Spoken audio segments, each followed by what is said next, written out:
सत्ता पक्ष की अपनी मजबूरियां होती हैं और विपक्ष की अपनी मजबूरियां। इन्हीं मजबूरियों के आसपास कदम उठाए जाते हैं जो या तो जनता के पास ले जाते हैं या दूर।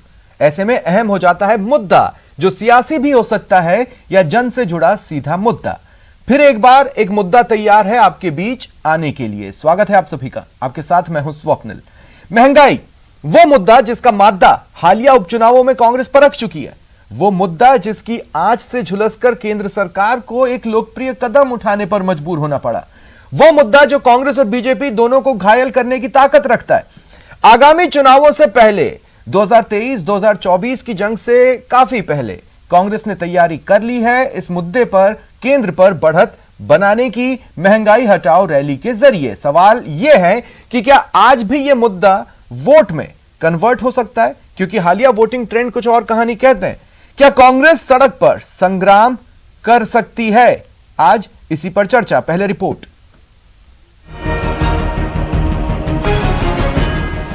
महामारी की तरह आई, मार न डाले महंगाई। कांग्रेस ने बनाया हथियार, 12 दिसंबर को करेंगे वार। 12 दिसंबर को महंगाई हटाओ महारैली राष्ट्रीय स्तर के ऊपर दिल्ली में आयोजित की जा रही है। महंगाई पर नहीं नियंत्रण, कांग्रेस करेगी आक्रमण।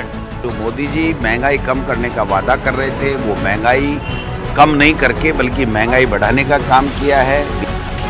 सियासी काम बनता, सरकारों को फर्क नहीं पड़ता। महंगाई पर निशाना दिल्ली में है, दम दिखाना। और मेरे साथ जो गेस्ट पैनल जुड़ रहा है आपको इंट्रोड्यूस करवा देता हूं। कांग्रेस नेता आर तिवारी जी मेरे साथ जुड़ रहे हैं, फतेह सिंह डोई जी बीजेपी नेता हैं जुड़ रहे हैं, मिथिलेश जैमिनी जी वरिष्ठ पत्रकार हैं। आप सभी का स्वागत है न्यूज़ 18 राजस्थान पर। फतेह सिंह जी, आपसे शुरुआत करना चाहता हूं। आपकी नजर में विपक्ष ये जो मुद्दा उठा रहा है महंगाई, इस मुद्दे में दम है या नहीं है? मैं विपक्ष की बात नहीं कर रहा हूं, मैं मुद्दे की बात कर रहा हूं। मुद्दे में दम है या नहीं? देखिए स्वप्निल जी, जिस महंगाई के मुद्दे को लेके राजस्थान की सरकार 12 तारीख को दिल्ली में बड़ा प्रदर्शन करने जा रही है, मैं कांग्रेस के नेताओं से और अशोक गहलोत जी से पूछना चाहता हूं, जब 2004 से 2014 तक यूपीए सरकार केंद्र में थी, 2004 में पेट्रोल 29 रुपए था और 2014 तक पहुंचते पहुंचते 73 रुपए हो गए। तब आप सड़कों पर थे, आज 100 के पार है, आप सड़कों पर क्यों नहीं है? क्या उस दिन इन लोगों को एहसास नहीं हुआ कि जनता त्रस्त है, महंगाई बढ़ गई? नहीं फतेह सिंह और जी, पेट्रोल डीजल एक ऐसी चीज है जिससे हर वस्तु जुड़ी हुई होती है, उसी से महंगाई बढ़ती है, उसी से महंगाई घटती है। एक बात बताइए जी, महंगाई है या नहीं है? सिंपल सी बात है। देखिए महंगाई है नहीं है वो बात की बात है। मैं ये कहना चाहता हूं, आज राजस्थान की सरकार ने, केंद्र की सरकार ने एक्साइज ड्यूटी 5 रुपए डीजल पे, 10 रुपए पेट्रोल पे कम किया। ठीक है, क्यों किया? कम किया। राजस्थान में पेट्रोल पे 36% वेट। फतेह सिंह जी, क्यों कम किया केंद्र सरकार ने एक्साइज ड्यूटी को? क्यों कम किया? महंगाई हार गए थे हिमाचल में। दो मिनट तिवारी जी, मैं आपके पास भी आऊंगा। तिवारी जी, मैं आपके पास भी आऊंगा प्लीज, है ना? हाँ, फतेह सिंह जी, क्यों कम किया एक्साइज ड्यूटी को? देखिए ये केंद्र का फैसला है और केंद्र ने क्यों कम की, किस लिए कम की, जनता को राहत मिले। जनता लग रहा था कि थोड़ा पेट्रोल का और डीजल का भाव ऊपर चढ़ा है, किस चीज से राहत मिले जनता को? अगर आप टीवी डिबेट्स देखते हैं राजस्थान से जुड़ी, तो ये दो नाम आपके लिए बिल्कुल भी नए नहीं है। न्यूज़ 18 राजस्थान की डिबेट्स पर कांग्रेस की ओर से कांग्रेस नेता बनकर आरसी चौधरी और स्वर्णिम चतुर्वेदी कई बार डिबेट्स का हिस्सा बन चुके हैं, बनते रहे हैं और अब आगे भी बनते रहेंगे। पार्टी ने उन्हें उनकी प्रतिभा को पहचानते हुए प्रवक्ता पद की जिम्मेदारी सौंपी है। इसके अलावा अगर बात करें कोषाध्यक्ष पद की, देखिए बेहद महत्वपूर्ण ये पद होता है किसी भी राजनीतिक दल में। ये कोषाध्यक्ष पद दिया गया है सीताराम अग्रवाल को। और इसके अलावा अगर अब हम बात करें वो अन्य नाम जो कि घोषित किए गए हैं, तो उन नामों में 13 जिलाध्यक्ष हैं। देखिए ये एक संक्षिप्त सी लिस्ट, 2 प्रवक्ता, 1 कोषाध्यक्ष और 13 जिलाध्यक्ष। देखिए वो जिले जहां पर जिलाध्यक्षों के नामों की घोषणा की गई है। अलवर, बारां, बाड़मेर, बीकानेर शहरी, दौसा, जैसलमेर, झालावाड़, जोधपुर ग्रामीण, जोधपुर शहरी उत्तर, जोधपुर शहरी दक्षिण, नागौर, राजसमंद और सीकर। देखिए यहां पर एक बात और, देखिए कुछ जो रिपीटेशंस आपको जिलों के नामों में नजर आ रहे हैं इलाके को लेकर। जैसे जोधपुर की अगर बात कर लें तो जोधपुर ग्रामीण, जोधपुर शहरी उत्तर, जोधपुर शहरी दक्षिण। तो आपको यह भी बता दें कि देखिए प्रदेश में वैसे तो 33 जिले हैं, लेकिन संगठन के स्तर पर हर पार्टियां अपने लिहाज से इलाके को खींचती हैं, इलाके बनाती हैं। ऐसे में संगठन के स्तर पर कांग्रेस 39 जिलों को लेकर चलती है और उन 39 जिलों के लिहाज से जिलाध्यक्षों के नामों की घोषणा होनी है। उन 39 जिलों में से फिलहाल 13 जिलों के जिलाध्यक्ष बनाए गए हैं। अब अगर चौंकाने वाली बात कर ली जाए तो कुछ नाम जरूर चौंकाने वाले कहे जा रहे हैं। हालांकि हर किसी तरह के समीकरण का पूरा ख्याल रखने की कोशिश इस लिस्ट में दिखाई दे रही है, चाहे वो जाति के लिहाज से हो या फिर वो इस लिहाज से हो कि किसके पीछे कितने लोग खड़े होते हैं, या फिर खेमेबंदी के लिहाज से हो। अब ये भी जान लीजिए कि इन 13 नामों में कुछ नाम तो वो ही हैं जो पहले भी जिलाध्यक्ष थे, यानी 16 महीने पहले एक राजनीतिक घटनाक्रम, एक बड़ी राजनीतिक उथल पुथल के बाद कांग्रेस में जो स्थितियां बनी थी उसके बाद से ये पद खाली चल रहे थे। तो 16 महीने पहले कुछ नाम ऐसे हैं जो तब भी जिलाध्यक्ष थे और इस बार भी उन्होंने जिलाध्यक्ष पद को रिटेन किया है। शायद इसका कारण यह है कि पार्टी का ये मानना रहा कि तब तक उनका काम अच्छा था और इस गैप के पीरियड में भी उन्होंने अपनी जिम्मेदारी को निभाया है और ऐसे में उन्हें एक तरह से पुरस्कृत किया गया है वापस उनके पद पर रिटेन करके। इसके अलावा कुछ जगहों पर नाम बदले गए हैं और वो नाम बेहद उनमें कुछ चौंकाने वाले फैक्टर्स भी हैं जिस पर बातचीत हो सकती है। इसके अलावा एक नाम ऐसा है जिन्हें जिलाध्यक्ष बनाया गया है, वो उस इलाके से विधायक हैं और उन्हें जिलाध्यक्ष पद की जिम्मेदारी भी सौंपी गई है। और जैसा कि हमारे सहयोगी दिनेश कुछ पल पहले बता रहे थे, इसको एक व्यक्ति एक पद के सिद्धांत से इसलिए नहीं देखा जा सकता क्योंकि वो किसी मंत्री पद पर नहीं है या किसी बोर्ड या निगम के अध्यक्ष नहीं है, उन्हें जिलाध्यक्ष बनाया गया है। कई सारे ही नेता संगठन के स्तर पर काम करते हैं।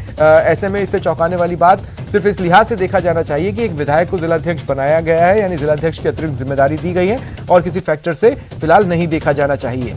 अब आप समझिए कि ये राजनीतिक नियुक्तियां क्यों जरूरी थी। देखिए कांग्रेस ने पिछले कुछ दिनों में या पिछले 16 महीनों में कई तरह के प्रदर्शनों की घोषणा की और कई तरह के प्रदर्शन किए, लेकिन वो जोश, वो उत्साह जो कि एक पूरी टीम तैयार होने पर नजर आता है, वो कई सारे हिस्सों में नदारद भी दिखा और मोटे तौर पर कुछ ही चेहरे बार बार घूम फिर कर दिखाई दे रहे थे जो प्रदर्शनों में शामिल हो रहे थे और पार्टी की जो भी प्रदर्शन की रणनीति होती थी उसे उसके अंजाम तक पहुंचाने की कोशिश किया करते थे।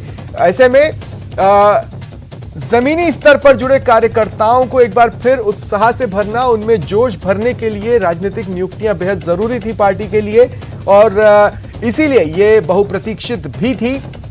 कार्यकर्ता भी ये जानना चाहते थे कि क्या हमें सिर्फ दरियां उठाने के लिए रखा है, क्या सिर्फ नारे लगाने के लिए रखा है, क्या हमारे काम को पार्टी सराह रही है। ऐसे में उनमें भी इंतजार था इस लिस्ट को लेकर और अब ये इंतजार खत्म होना शुरू हो चुका है। शुरू इसलिए क्योंकि और भी राजनीतिक नियुक्तियां हैं जिनका इंतजार किया जा रहा है। फिलहाल जो राजनीतिक नियुक्तियां की गई हैं वो 13 जिलाध्यक्ष पद पर की गई है, 2 प्रवक्ता पद पर की गई है और 1 कोषाध्यक्ष पद पर की गई है। अब आने वाले दिन की चुनौतियां देखिए, जैसे ही ये 13 जिलाध्यक्ष और 2 प्रवक्ता की अगर हम बात कर लें तो 12 दिन में ही इनको एक टेस्ट से गुजरना होगा।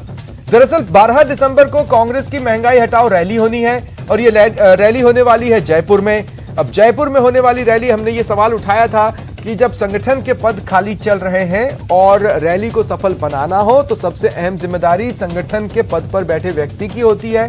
लोगों को लाने की, भीड़ जुटाने की, समर्थन जुटाने की, जनता को उनके घर से उस रैली स्थल तक लाने की और रैली को भव्य बनाने की। ऐसे में जब ये दिल्ली में रैली होने वाली थी, हमने ये पूछा था कि आखिर किस तरह से आप अपने टास्क को या जो भी टास्क दिया जाता है कि इतने लोग लाने हैं उसको पूरा करेंगे जब संगठन के पद खाली पड़े हैं। लेकिन अब जब ये रैली जयपुर में होनी है, और ये बड़ी खबर हम आपको बता चुके हैं, दिल्ली की जगह उसे जयपुर में किया जा रहा है। ऐसे में देश से जुटने वाले कांग्रेस के चेहरे और कार्यकर्ता तो हैं ही, लेकिन अब प्रदेश से ज्यादा भीड़ जुटाना इन चेहरों के लिए चुनौती रहने वाली है। उन्हें एक बड़े टेस्ट से इसी लिहाज से गुजरना होगा कि अब उन पर यह जिम्मेदारी है 11 दिनों में न केवल अपने समर्थक बल्कि और भी लोगों को अपने अभियान से जोड़े, रैली के प्रति जागरूक करें और रैली स्थल जहां पर भी जयपुर में होगा वहां तक लेकर आए और इस रैली को सफल बनाएं और ये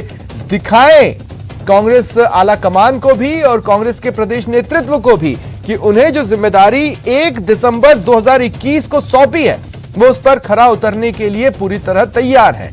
देखिए, मंत्रिमंडल विस्तार के बाद राजनीतिक नियुक्तियों का इंतजार था और मंत्रिमंडल विस्तार के बाद लगातार पार्टी ये कह रही थी कि जल्द ही राजनीतिक नियुक्तियों का दौर भी शुरू होगा। अगर आपको याद है तो पीसीसी चीफ गोविंद सिंह डोटासरा हाल ही में दिल्ली दौरे पर थे और कुछ मुलाकातों के बाद उन्होंने ये कहा था कि पहली लिस्ट जल्द ही जारी होने वाली है, 1 महीने के अंदर हम इस कवायद को निपटाने की कोशिश करेंगे। सहयोगी दिनेश हमारे साथ इस वक्त जुड़ रहे हैं। दिनेश, आप अपना एनालिसिस आगे बढ़ा सकते हैं इस लिस्ट पर। बिल्कुल स्वप्निल, देखिए सबसे पहले तो ये कि अब कांग्रेस ने मिशन 2023 पर काम शुरू कर दिया है और उसके मद्देनजर ये नियुक्तियां बहुत अहम हो जाती है। जब संगठन होगा तो कांग्रेस का जो संगठन है वो पूरे उत्साह के साथ कार्यकर्ता काम करेंगे और नई नियुक्तियां हैं तो नए जोश के साथ ये लोग काम करेंगे। तो मिशन 2023 जो कांग्रेस लेकर चल रही है उसे पूरा करने की ओर ये एक हम बड़ा कदम कह सकते हैं। आने वाले दिनों में और भी नियुक्तियां होनी है। एक खास बात जो है ये है कि देखिए जोधपुर में जो है वो 3 अब जिलाध्यक्ष हो गए हैं, जोधपुर ग्रामीण, जोधपुर अर्बन नॉर्थ और जोधपुर अर्बन साउथ। पहले 2 जो है वो जिलाध्यक्ष हुआ करते थे, जोधपुर अर्बन और जोधपुर रूरल। अब जो है 3 हो गए। तो इससे कयास ये लगाए जा रहे हैं कि अब जब आने वाली लिस्ट आएगी उसमें जयपुर और कोटा यहाँ भी जो है वो 1-1 जिलाध्यक्ष बढ़ेंगे। देखिए यहाँ पर जो है वो निगम जो है नगर निगम वो 2-2 बना दिए गए थे और उसके बाद से ये कहा जा रहा था कि जिलाध्यक्ष भी यहाँ पर नगर निगम के हिसाब से भी बनाए जाएंगे। शहर में जो है वो जो 2 जिलाध्यक्ष अब हो जाएंगे। तो अब कांग्रेस के लिहाज से 39 संगठन अब तक हुआ करते थे प्रदेश में, अब जब 3 जिले बढ़ जाएंगे तो जिलों की संख्या कांग्रेस संगठन के लिहाज से अब 42 हो जाएगी, यानी कि 3 लोगों को ज्यादा जो है वो संगठन में जगह मिलेगी जिलाध्यक्ष के तौर पर। तो ये एक बड़ी खबर। और जहां तक ये जो सूची आई है 13 जिलाध्यक्षों की, इसमें रिपीट के तौर पर नाम करे जो अब पहले भी जिम्मेदारी संभाल रहे थे और अब वापस जिन्हें रिपीट किया गया है उनमें 5 नाम अब तक जो है वो निकल के सामने आए। देखिए बाड़मेर में फतेह खान जो है ये पहले भी जिलाध्यक्ष थे, कार्यकारिणी भंग होने से पहले इन्हें वापस जिम्मेदारी दी गई है। इसके साथ ही बीकानेर अर्बन, इसमें यशपाल गहलोत, इन्हें दोबारा जिम्मेदारी दी गई है जिलाध्यक्ष पद की। दौसा में रामजीलाल ओड, इन्हें जो है वापस जिम्मेदारी दी गई है। और इसके साथ ही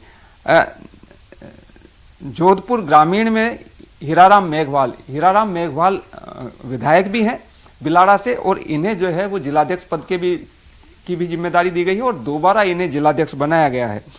इसके साथ ही जाकिर हुसैन गेसावत, ये भी पहले जिलाध्यक्ष की जिम्मेदारी संभाल रहे थे और अब इन पर दोबारा विश्वास जो है वो जताया गया है। ये जो सूची सामने आई है स्वप्निल, इसमें बताया ये जा रहा है, जो हमारी बात हुई है राजनीतिक विश्लेषकों से, कि इसमें जो है वो संगठन की पूरी तरीके से चली है। पीसीसी की ओर से जो सूची गई थी उस पर जो है मोहर लगी है और डोटासरा ने जो टीम फाइनल की थी कमोबेश वही टीम जो है वो सामने आई है। तो कुल मिलाकर जो है वो संगठन को मजबूती देने वाला ये फैसला है। और जैसा मैंने कहा पहले भी कि 16.5 महीने बाद में, पिछले साल जब जून जुलाई में सियासी संकट हुआ था उसके बाद ये कार्यकारिणियां भंग की गई थी और उसके बाद बार बार कयास लगाए जाते रहे कि अब सूची आएगी, अब जो है वो नियुक्तियां हो जाएगी। बार बार कयास लगाए, कई बार तारीखें भी जो है वो दी गई कांग्रेस नेताओं की ओर से ही, लेकिन हर बार जो है वो कयास गलत साबित होते रहे। लेकिन पिछले दिनों पीसीसी चीफ गोविंद सिंह डोटासरा गए थे दिल्ली दौरे पर, उन्होंने मुलाकात की, वहां पर जो पार्टी की सुप्रीमो हैं सोनिया गांधी, उनसे मुलाकात की। इसके साथ ही संगठन महासचिव जो है केशव वेणुगोपाल उनसे मिले, अजय माकन से उन्होंने ये संकेत दिए थे कि 2 फेज में किया जाएगा। उन्होंने ये संकेत दिए थे कि 2 फेज में किया जाएगा, इसे फर्स्ट फेज का एक हिस्सा माना जा सकता है। ये बात पहले ही कह दी गई थी स्वप्निल की 2 फेज में सूची आएंगी। पहले फेज में 13-14 नाम आएंगे और उसके बाद जो है, क्योंकि कई जिलों में जो है विवाद है, एक राय नहीं है उन जिलों में, नेताओं के अलग अलग वो है, लॉबिंग जो है अलग अलग तरीके से चल रही है। कई विधायक भी जो है वो संगठन में आना चाहते हैं, जिलाध्यक्ष बनना चाहते हैं, तो उनका विरोध भी हो रहा है कई जगह। और जो पैनल जो तैयार किए गए थे उन पर ठीक है, शुक्रिया दिनेश हमारे साथ जुड़ने के लिए। आप नजर बनाए रखें, आगे भी आपसे अपडेट्स लेंगे। फिलहाल इतना ही, नमस्कार।